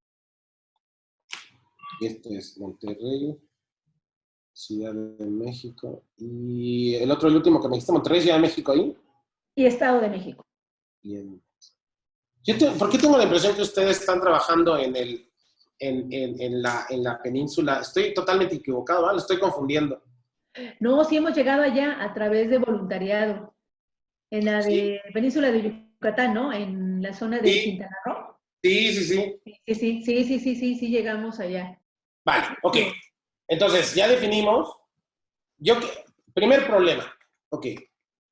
Tú me estás diciendo, ahora sí que Susana, no te estoy poniendo en evidencia, ¿eh? Lo que quiero es identificar No, está bien, aquí para eso estamos, para aprender. estamos haciendo nuestro árbol, nuestra teoría de cambio. Sí, Me estás diciendo, tampoco estoy criticando la misión ni nada de eso, ni los programas, no va por ahí. Entonces, estoy detallando los problemas cuando yo leería una teoría de cambio, que es lo que a mí no me hace clic, ¿de acuerdo? Entonces, primer problema que yo identifico es, me estás diciendo que, primero, las más vulnerables, ay, Dios mío, de México. Chihuahua, ahí está. Sí, las familias más vulnerables. Ay, no me deja tomar. Dame un segundito. Ahí está. Ah, ya sé por qué no. Listo. Me estás diciendo de todo el país. Pero, al mismo tiempo me estás diciendo que es todo el país, pero solo los kits. Ah, sí, exacto. Me estás diciendo al mismo tiempo, me dices, todo México, pero solo he llegado a 30 profesores. O sea, te repito, no es una crítica a la operación, en absoluto. Me estás diciendo que todo México y has llegado a 2,000 familias. Y me estás diciendo que todo México y estás llegando a 15 escuelas. ¿Qué es lo que yo voy a identificar? Primer problema. Oye, pero todo México no son 15 escuelas. ¿Cuántas escuelas habrá en México? Yo creo que, no sé, 30,000. Yo creo que sí, 30, sí. Pero solo aquí en el DF estamos como en 15, ¿no? Más de 15,000. Yo sé que usted, o sea, es un gran trabajo. No quiero minimizar en ningún momento el trabajo que están haciendo, ¿eh? Pero, claro, me estás diciendo al mismo tiempo todo México y al mismo tiempo me estás diciendo 15 escuelas. Me dices todo México, al mismo tiempo me dices 30 profesores. Todo México y me dices 2,000 despensas. Todo México y me dices Hidalgo. Entonces yo, pues me hace ruido, digo, oye, pero pues como que no, como que falta mucho. ¿Cuál sería una de las soluciones, la cual no es la correcta, no es la que yo les recomiendo? ¿Qué pasaría si mezclamos los datos nacionales y con los datos nacionales sacamos, como hicimos en el ejemplo, un porcentaje? Si alguien de ustedes me va a decir, lo voy a cambiar de color porque entonces no quiero confundir. Alguien me puede decir, no, ya sé, no te preocupes. Vamos a poner que el 15% de las 15,000 escuelas que existe, entonces en realidad tú estás dando apoyo al 0.00015 el porcentaje de las escuelas en México. ¿Es correcto? Claro, porque es el 0.00015 de México. Ese puede ser correcto. De las despensas, tú también podrías decir, bueno, no son nada, o sea, no son 2,000 despensas, es un numerote, pero pues en México hay 30 millones de familias. Entonces, pues le estamos llegando otra vez al punto 0,000 de las familias. Y otra vez, proyectos productivos. En Hidalgo, bueno, pues le estamos llegando a 1 sobre 32 estados de la República, ¿no? Sí. 1 entre 32 es como 3, ¿no? Como Sí. 0,3% de la República. Ahora, si yo lo dejo así, a mí me hace sentido que esto está mezclado con México. O sea, no le estamos llegando a todo el país, pero sí estamos abarcando números nacionales. ¿Cuál es el problema? Que es 0,00 sexy hablar de .0000015. O sea, no, o sea, ustedes lo ponen en un informe y el patronato se les va a ir encima. Así, pero ¿por qué? ¿Cómo estamos llegando solo a eso? Es que es nacional. Entonces, sí, pero aún así suena feo. Entonces, ¿qué es lo que yo les recomiendo? Vamos a borrar esto. Yo les recomiendo que en vez de que le metan mano a sus resultados y los traten de modular para que les haga sentido, yo les recomiendo, sin que todavía le tengan que meter mano a la misión, es decir, estamos hablando solamente de teoría del cambio, métale mano a su impacto. Entonces, ¿cómo le metemos la mano a impacto? Pues en vez de México, Sí. bueno, hay 2 formas de hacerlo para ponerlo claro. Vulnerables de México, y aquí escribimos en el programa de salud, porque eso es correcto, le están llegando a todo México, y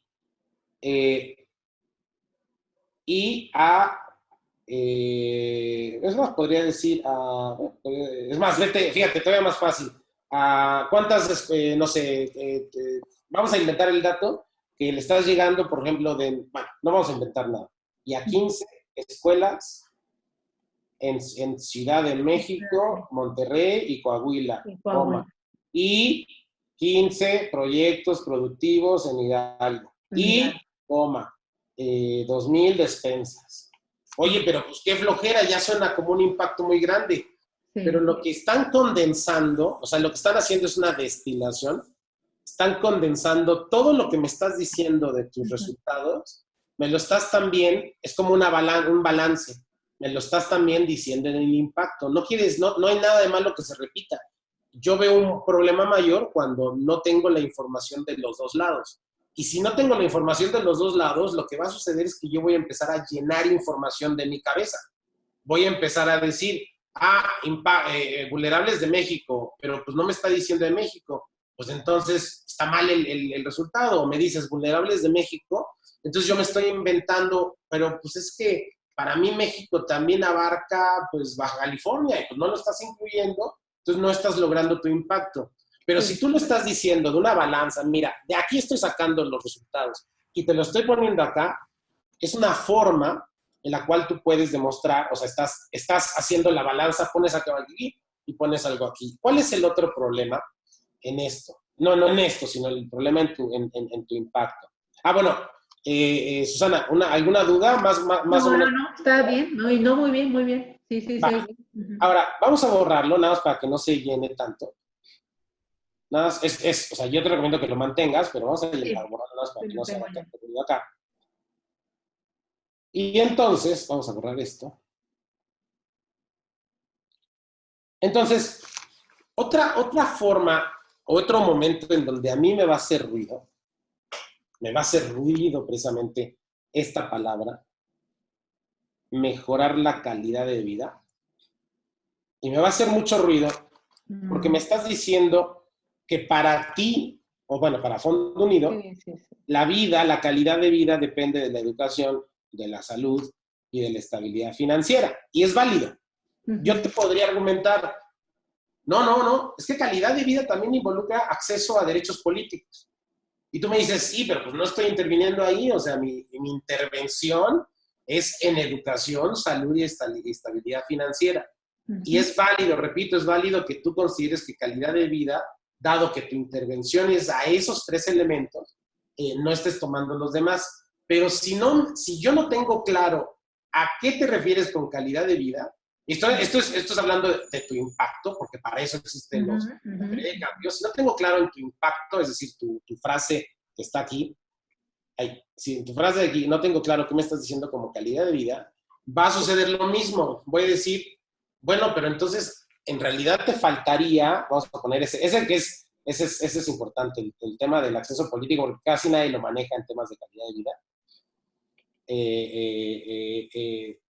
¿Y qué va a suceder? Que como no lo tienes, entonces alguien te lo va a generar en su mente y te va a decir, vale, aquí estás logrando un 100% de éxito, aquí estás logrando un 100% de éxito, aquí un 100% de éxito, y 0%.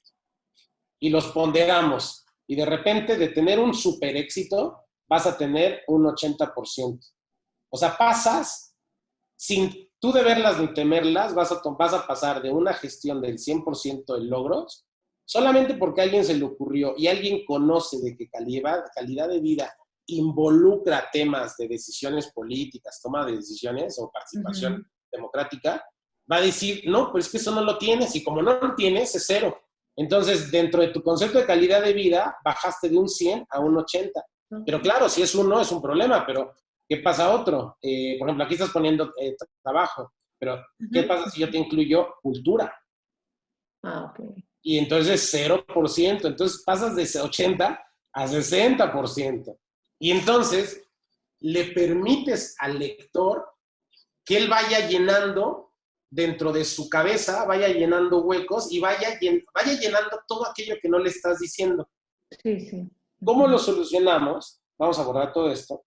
Bueno, otra vez es el mismo ejercicio que habíamos hecho. ¿Qué pasaría si en vez de decir solo calidad de vida, lo cual es muy válido, qué pasaría si además ponemos, vamos a trasladarlo acá, y ponemos calidad de vida, y ahora sí, entre paréntesis, que involucra, por ejemplo,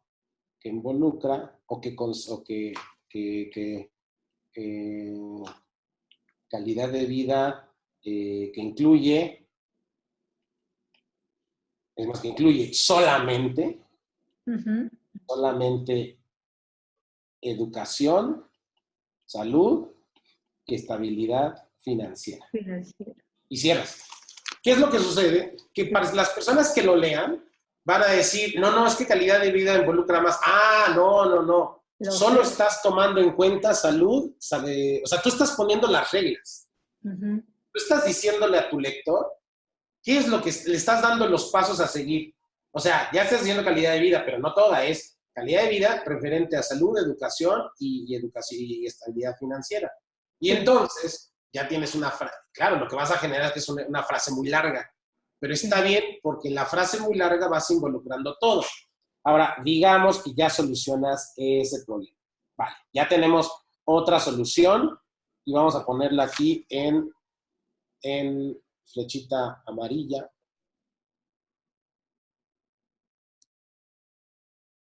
O sea, ya lo lograste solventar.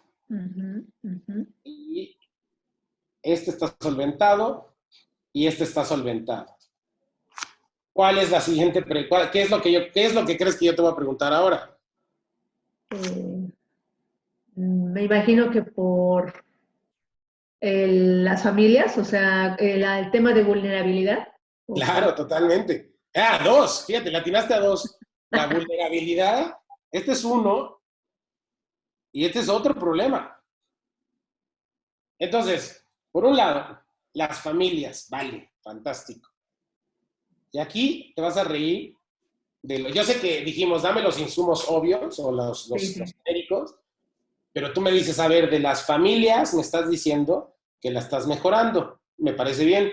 A través de estos programas, me parece bien. Aquí me estás diciendo que profesorado a 30 profesores. Aquí no son familias. Aquí me estás diciendo despensas a 2,000 familias. Aquí está bien. Y ahora, en tus insumos, ¿dónde están tus 2,000 familias? Okay. Claro, porque es un balance, todo es balance. Si lo pones del lado derecho, tiene que estar del lado izquierdo. Entonces, automáticamente yo tendría que haber puesto aquí 2,000 Familias, sí, claro. Claro, porque aquí estoy poniendo familias a la derecha. Y entonces, si pongo Sí, es familias, cierto. mi impacto también debería decir, por ejemplo, 2,000 familias.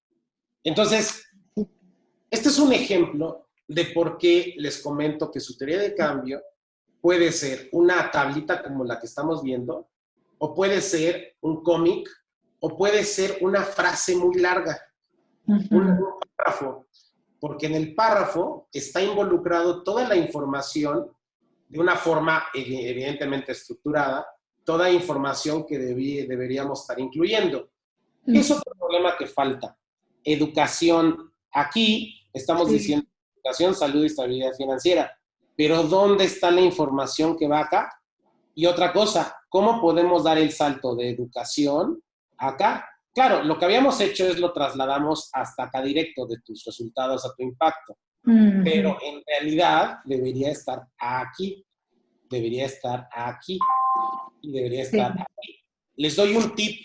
Esto es un tip, un consejo. No siempre sucede así, pero como consejo, les recomiendo que tus efectos en teoría de cambio siempre traten de que sean cambios porcentuales, es decir, tasas, es decir, indicadores compuestos. ¿Cómo lo lograste? Aquí hay un juego entre quien sepa de temas de gestión, lo va a ver muy obvio. Es un tema entre medición de impacto y lo que llamamos los Key Performance Indicators, que en español se llaman los indicadores de desempeño clave. Los indicadores de impacto son indicadores que te dicen al externo qué es lo que estoy impactando. Y los indicadores de desempeño clave te dicen a lo interno cómo estoy gestionando. Aquí, en efectos, normalmente es donde se entrelazan. No es incorrecto que ustedes hablen de su gestión interna para potenciar su gestión externa. Por lo tanto, ustedes podrían decir, a ver, en mi gestión interna, yo para el programa de educación, esto es un ejemplo, no es siempre así, pero es un ejemplo, para la educación, yo tengo, por ejemplo, la gran duda es cómo genero un porcentaje o una tasa en educación. Una de esas, la más fácil, lo voy a tratar de borrar, la más fácil, pero, o sea, la más fácil en realidad es la más difícil. Pues está sencillo. Solo hago este, más este, y le pongo una operación matemática. Un más, un menos o un por.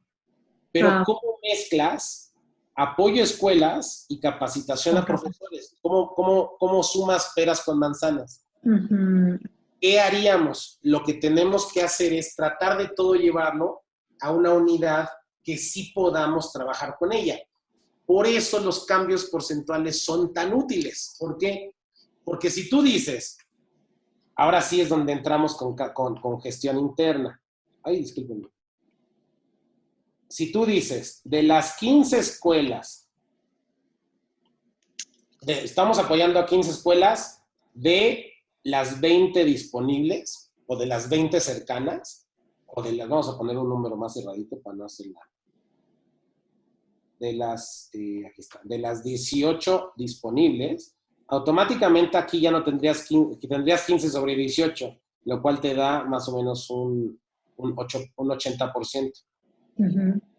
Y entonces, ahora sí, este 80%, con este indicador, o sea, tienes un indicador, tienes otro indicador, tienes otro indicador, y ahora sí este 80% lo mandas acá. Entonces, tu 80% de efecto en educación, claro, no es educación de 80% a toda la educación, es una mezcla, es un tip, es un consejo, es una mezcla entre mezclar tus indicadores de impacto y tu gestión interna. Entonces ya tienes un 80% de este tema. Y ahora vamos a hacer de este otro, capacitación de resiliencia a 30 profesores. Bueno, vamos a hacerlo diferente. Si son 30 profesores y le llegaron a cada profesor logró capacitar a 300 familias, pues entonces tienes un impacto de 1000%. Un ejemplo. Sí. Vale, entonces si tienes un ejemplo de un impacto de 1000%, y aquí lo pones, por ejemplo, 1000 me exageré, vamos a poner de 100%. 100% para no meter cosas raras en la aritmética. Entonces aquí tienes, un profesor le llegó a 60 le llegó ¿cuál es el 100%? Llegó a 30 familias. Entonces tienes el 100% de familias. Entonces ya tendrías una forma para estos, o sacar un promedio, o sacar una división, o sacar un indicador. Pero otro problema, si tienes aquí 30 familias, entonces necesitas tenerlos acá. 30 familias. ¿De acuerdo? Yo sé que ya se está llenando de mucha información el Sí, tablero. sí. Pero otra vez, es un tema de cómo vamos sumando, o sea, cómo podemos ir haciendo que cuadren las cuentas de cada uno. O sea, tenemos que cuadrar las cuentas de tus, o sea, vamos de atrás, o sea, de derecha a izquierda. Tenemos que cuadrar tus cuentas de tu impacto a tus efectos. Tenemos que cuadrar las cuentas de tus efectos a tus resultados. Y tenemos que cuadrar cuentas de resultados e insumos. Y luego al final es lo que se llama la prueba de ácido. Y la prueba de ácido, lo voy a poner en otro colorcito. Yo sé que ya lo revolví a muchos de ustedes, pero es la forma más sencilla que he tratado de llegar a esto. La prueba de ácido es ir desde tu impacto, ahora sí que primero hasta aquí, a tus resultados y a tus insumos. ¿Qué significa esto? Si tú me dices calidad de vida de educación, salud, estabilidad, fantástico. Pasaste esta prueba de ácido porque ya me estás diciendo que sí lo cumples. Si no me dijeras que estás hablando de educación, salud y estabilidad financiera en tu impacto, yo te voy a decir, no, te falta cultura, te falta política, te faltan otros. Pero como me lo estás diciendo desde antes, sí pasas la prueba de ácido. Fantástico. Ahora, prueba de ácido a la vulnerabilidad, a los más vulnerables, en donde de toda esta tablita estamos asumiendo o estamos diciendo explícitamente, hablando de la vulnerabilidad. Sí, no, ningún lado. No está. Entonces, ¿cómo lo hacemos? Bueno, hay muchas formas. Una de las formas es, vamos a borrar este. Yo sé que estaría, ¿no? Pero nada, lo estoy haciendo espacio. Vamos a borrar insumos. Entonces, ¿qué hacemos? Pues normalmente, pues ponemos acá podremos inventar varias cosas a través de un diagnóstico social, a través de una línea base, a través de encuestas, pero también necesitas un marco conceptual de vulnerabilidad. Y ahora sí, vulnerabilidad, pues mira, sí pasó porque tienes aquí vulnerabilidad. O sea, tienes el elemento para argumentarlo. Y otra vez, tienes aquí vulnerabilidad, pues aquí lo tienes, si lo tienes aquí, en algún momento tienes que verlo reflejado aquí, ¿no? Porque si no, también estás sumando un montón de insumos y no los estás viendo reflejados en tus resultados. Sí. Entonces, otra vez, este marco conceptual de vulnerabilidad, pues iría directamente a las familias. Pero si las familias ya no son familias normales, ya son familias en situación de vulnerabilidad de marco conceptual generado, ¿sí me entiendes? O sea, sí. No les dé miedo, en una teoría de cambio, detallar, no les dé miedo ser repetitivos, no les dé miedo cuadrar las cuentas. Es más probable que les falle tratando de hacerlo simplificado que hacerlo complejo. Claro, cuando en algún momento ustedes se lo van a comunicar a alguien. ¿Qué pasaría si ustedes se lo comunican a su donante? Su donante ya sabe que este es un marco de trabajo, o sea, ya sabe cuál es su marco de trabajo.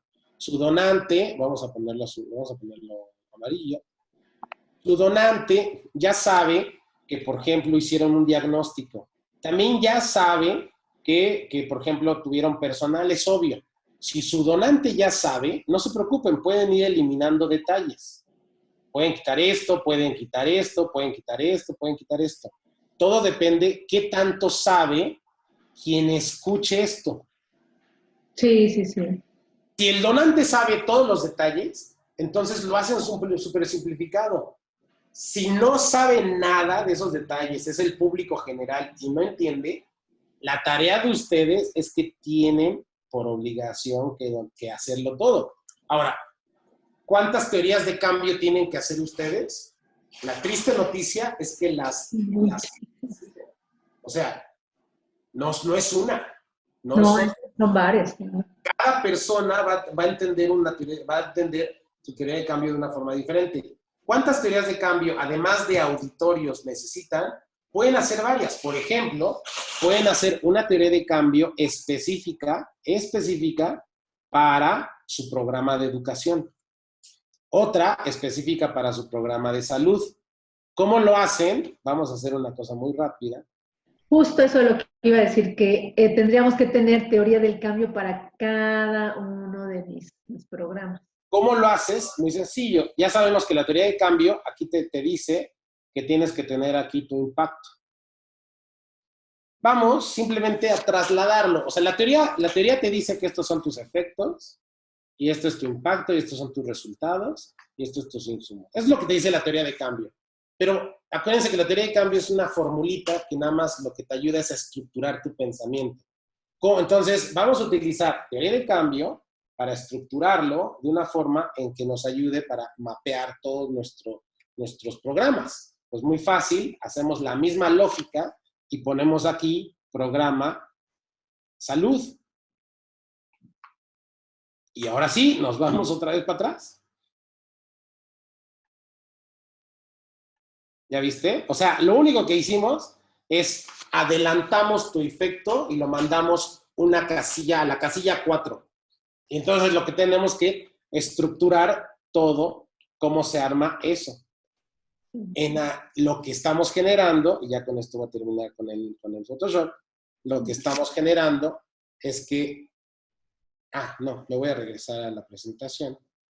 Lo que estamos generando es que tu teoría de cambio no solamente es una grande o una por programa, sino aquí viene lo más importante, y para mí lo más importante teoría de cambio. Es simultánea. Es un montón de fotografías disponibles y ustedes deciden en dónde sacar la fotografía. Es decir, esta es la teoría de cambio 1. Tu impacto, tus efectos, tus resultados y tus insumos. ¿De acuerdo? Pero no quiere decir que tienes que esperar a terminar en el año. Esto es como pensamos que sucedería. Insumos, resultados, efectos, impacto, termina y vuelve a comenzar nuevo año, insumos, resultados, efectos, meta. Esto es otra vez pensar que hay una causalidad lineal. La teoría de cambio nos permite al revés. Son fotografías de donde nosotros queremos fotografiar. Por ejemplo, si sacamos la fotografía aquí abajo, tenemos la teoría de cambio. Pero si sacamos una fotografía aquí arriba, lo que sucede es que nuestro impacto de una teoría de cambio se va a convertir en un efecto de la teoría de cambio 2. Pero váyanse de este lado. Nuestros efectos o nuestros programas de nuestra teoría de cambio 1 podrían convertirse en nuestros insumos de la teoría de cambio 3. Depende en qué momento le estamos sacando fotografía a la intervención. Aquí es para adelante, pero váyanse para atrás. Es decir, yo ahorita le estoy sacando foto a esto. Pero podría ser el caso que yo quiero saber si hay un signo de pobreza a través del piso firme. Lo que me dice esta tablita es que mi insumo en esta teoría de cambio podría ser un impacto en teorías de cambios anteriores. ¿Sí me entienden? Es una cadena causal donde ustedes deciden en qué casilla van a meter cada uno de sus componentes. Por eso es muy difícil decir, es que los resultados son así y los efectos son asado y el impacto tiene que ser de esta forma. Porque si tú le sacas la fotografía un poquito antes, pues resulta que se te mueven todas las casillas y le puedes sacar la fotografía un poquito después, se te van a mover otra vez las casillas. Esto es conceptualmente lo más difícil de entender, esta última tablita. No se preocupen todavía por esta tablita, simplemente tengan en mente que ustedes pueden generar, con la misma forma lógica de que generamos una teoría de cambio, pueden generar cada uno de estos elementos. Nada más los mandan hacia su derecha, hacia su último casilla, y van generando atrás. Teoría de cambio es en realidad un modelo de causalidad de tenedor inverso. Ustedes deciden cuál es el último elemento. Entonces, ¿qué elementos tenemos o qué situaciones tenemos que ir coincidiendo para llegar ahí? Me imagino que hay muchas dudas. Si quieren, damos estos 5 minutitos que restan para dudas. Hay muchas formas, repito, de hacer teorías de cambio. Por ejemplo, una teoría de cambio, la última que estamos nosotros trabajando, es utilizamos el mapa de stakeholders, el mapa de agentes involucrados, y lo hacemos como una teoría de cambio. ¿Cómo lo hacemos una teoría de cambio? Pues igual a este mapita, que es un mapa de stakeholders, que seguramente ustedes conocen. Bueno, pues vamos a ponerle los elementos de teoría de cambio. Entonces ya tenemos acá, estos serían, vamos a hacerlo más pequeñito, estos serían unos, vamos a poner acá otro, y vamos a poner aquí otro, y aquí otro, y otra vez vamos a poner aquí muchos. Si se fijan, es la misma estructura de mapa de stakeholders, simplemente le estamos cambiando la forma. ¿Qué significa todo esto? Que, ahora lo explico, el de en medio, podría ser su impacto, estos serían sus programas o serían sus efectos, estos serían sus resultados y estos serían sus insumos. No sé qué forma de trabajo tengan ustedes o cómo les guste su estructura mental. Yo he visto que no hay una regla única. Puede ser que a ustedes les guste este tema de vectores. Está bien. Para llegar a este impacto necesitas este efecto. Pero también este efecto, además de este efecto, necesitas este otro. Ay, perdón, es el mismo color. Y además de este otro, necesitas este otro. Ahora, para llegar a este efecto, necesitas este resultado, este otro y este otro. Y para llegar a cada uno necesitas este. Si se fijan, es una teoría de cambio, simplemente de una forma ahora sí que en círculo. Yo creo que hay teorías de cambio en cualquier cosa. En cualquier cosa, como dicen, cuando dominan teoría de cambio, es como la Matrix. Perdón, van a ver todo como con signos de teoría de cambio. Ok, esto es el efecto, esto es la causa, esto es base del efecto, pero ¿qué otras causas necesito para llegar a ese efecto? Ah, mira, necesito esta otra causa. Y para llegar a esta causa, ah, mira, necesito estas otras causas preliminares. Todo es un tema de líneas causales, de narrativas causales. ¿Qué es lo padre de una teoría de cambio? Que generan historia. Y con esto ya ahora sí voy a terminar. Generan historias padrísimas. Yo, sin conocer más o sin conocer... ¡Ay, la poco la cerré! Espérenme. Yo sin conocer lo que hace Fondo Unido, yo hoy día ya podría decir que a través de tener especialistas, diagnósticos, fíjense lo que me voy a tardar en definir el modelo de intervención de Fondo Unido. A través de especialistas, diagnósticos, contar con insumos por ejemplo, como manuales, etcétera. Tenemos contamos con un equipo de expertos. Todo lo hacemos de forma virtual. Tenemos además una línea base de vulnerabilidad. Tenemos transporte y tenemos alguien que administra. Con esto hemos logrado 15 escuelas, apoyo a 15 escuelas, hemos logrado capacidad a 30 profesores, hemos entregado más de 2,000 despensas, hemos entregado a kits a 50 hospitales y hemos generado 15 proyectos productivos, con los cuales hemos logrado mejorar un 80% de la población atendida o población programada, con lo cual también hemos llegado a un acceso de salud de un 2%, de un 0.2% nacional y logramos tener una estabilidad financiera. Me dice alguien que no se escucha, nada más, bueno, si me permiten, y con esto voy a generar un modelo y con esto voy a generar mejorar la calidad de vida, de educación, salud, estabilidad financiera a más de 2,000 familias que están en esta situación de estos entornos.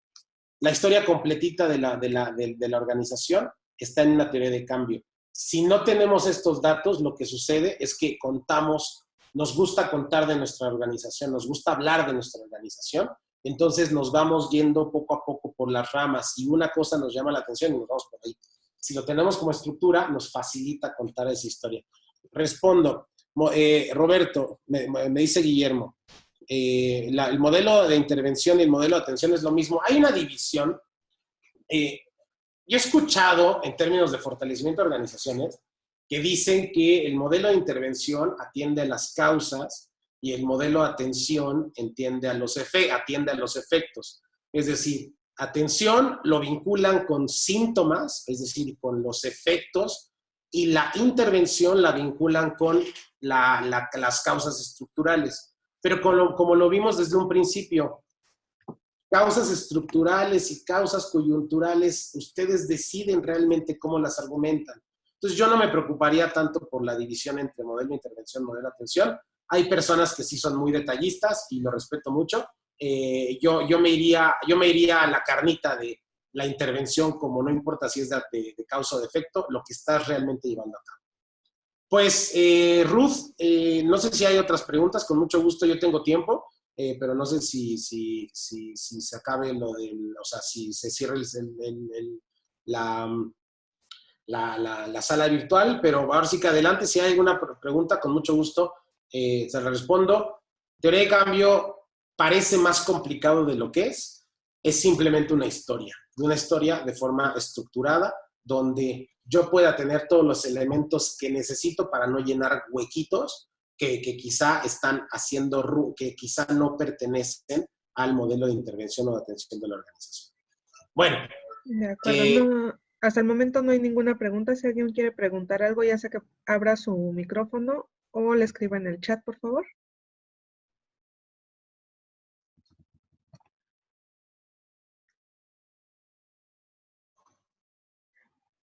Guillermo dice, ¿existe algún ejemplo completo de un modelo de atención?